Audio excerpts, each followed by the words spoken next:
Hello po, good evening po sa inyo lahat and welcome to my channel, Best Investments by Mitch Sabache, and I am an accredited seller of DMCA Homes. So today naman, tara samahan niyo ako at itutur ko kayo sa bagong model unit namin.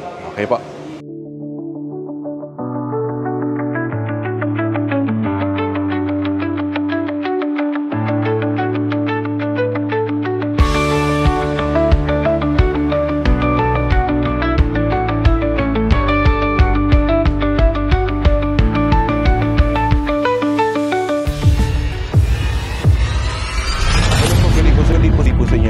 Hello po, good evening po sa inyo lahat na welcome to my channel. So today naman, tara samahan niyo ako i-tour ko kayo sa discuss ko po sa inyo sa project updates natin malaki.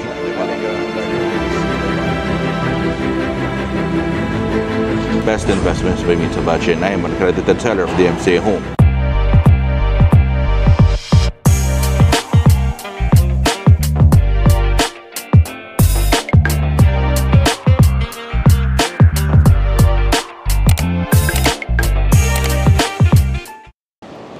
Hello po, kamusta po kayo todo? So right now ngayon, nandito ako sa second floor ni Amina Building, wherein ito, first time kong ipapakita sa inyo. This is our newly made na model unit. So this one is 60 square meters na Korean type. Ngayon nag-upload ako previously yung bare niya, yung as an actual unit. So this time naman, ito na yung naka-dress up na unit na. So this one is located here on the second floor, just across the atrium level. Okay, so this one is a Korean type, wherein pagpasok mo, nandito sa left side natin yung kitchen.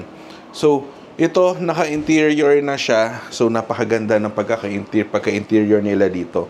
So this one is the kitchen area. So ito na, meron ng refrigerator, may mga fixtures na tayo dito, may splashboard na. Pero maintain natin yung kitchen cabinets natin. Okay, and then dito yung countertop natin. Nandito pa rin yung mga drawers natin for the cabinet. Okay? Ngayon, this one, let's go to the second bedroom. So, yung second bedroom, maaliwalas. Okay, so dito, single bed ang nilagay. So, pwede ka rin maglagay dito ng double bed dito. Tapos, dito yung closet mo. Okay, pwede may vanity mirror ka dito. Diba? Tapos, yung AC natin dito sa taas. Okay? And then, this one, dito tayo ngayon sa toilet and bath. So for the toilet and bath, ang ganda ng pagkaka-interior nila. So ito yung hindi natin pinalitan yung lababo natin. Ito yung standard deliverable sa atin. Pero nilagyan natin siya ng cabinets and nag-interior lang tayo dito, 'di ba? Ng parang floating na na mirror niya. Tapos yun, same pa rin. Tapos naglagay lang tayo ng shower enclosure po dito. Okay? So now we go, this one is the dining area. So dito sa dining area, so 4-seater, kaya po yan, kaya po natin mag-accommodate ng 4-seater. Naglagay lang ng malaking mirror dito. And then dito po yung yung ating storage for the washing machine. Okay? So now the living area. So napakalaki, napakaluwag ng living area natin na siya yung may access kay balcony. So that's why this is what we call the Korean type. Kasi sa Korean type, ang may access sa balcony is si living area. Okay? So napakaganda. This unit is facing towards the amenity area. So mamaya na tayo po lumabas dyan. Daling ko muna kayo sa bedroom 1. We're dito sa bedroom 1. Okay, so ito yung parang pinaka-master bedroom mo. So malaki rin. Ang ganda ng pagka-interior niya. Gusto ko yung color niya. Diba? Saka ito po, yung floating panel natin dito. Ang ganda. And then, yung sa entertainment system natin, nakahang lang yung TV. May mga bookshelves. Diba? Tapos ito yung vanity mirror natin.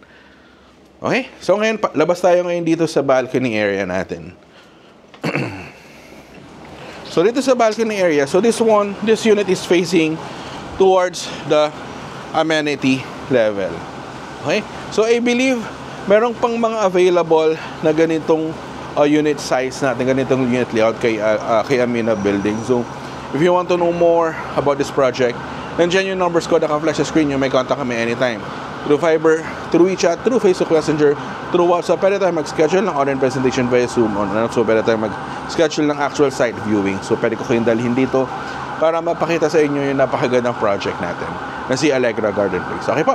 So thank you very much for watching po. Please don't forget to hit the subscribe button and the notification bell para every time na nag-upload ako ng bagong video kay YouTube ay mana-notify kayo. So thank you very much for watching po. God bless po. Stay safe po. Bye-bye po.